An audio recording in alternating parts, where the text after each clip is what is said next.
this EDZ fund, which is a bear, it assumes that it's betting that basically the Chinese economy is going to go down, especially the biggest Chinese companies. It's betting that like Chinese traders have overheated Tencent, which Tencent's like a video game company, but they hold a lot of different types of things. Like I think they do music too. They're like Pandora. There are a lot of things at once in China, and Tencent is like way expensive. Um, and so when you bet on EDZ, you're betting that the Chinese economy is going to go down. Um, and that's a pretty tough bet because like Tencent has been um, been manipulated significantly by the Chinese government for a long time, and so Tencent has like skyrocketed, and a lot of Chinese stocks skyrocket until they get into the American stock market, and then they go down because they want to take money from stock traders.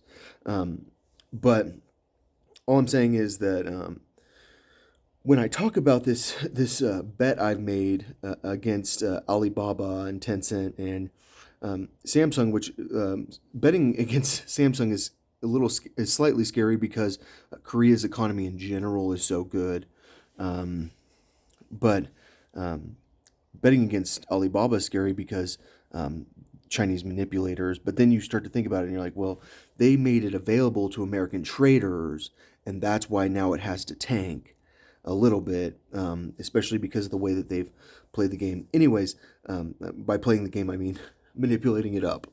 Um, all right, so should you buy a short bet on the emerging markets?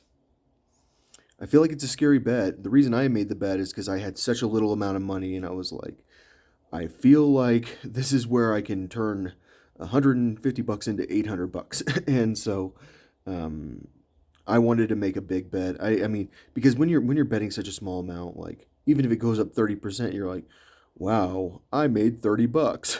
That's not that great. So I wanted to make more, but my bet is still kind of a long shot. Um, but you never really know because what I know is that the Chinese have tried to manipulate Chinese traders have tried to manipulate their markets, and they've also leaned on the Chinese government so much that it is a great place to make a lot of money, but it's also like a very great place to lose a lot of money. And yeah, I mean, I don't think this bet's for everyone, but um, it would definitely be part of my portfolio for sure.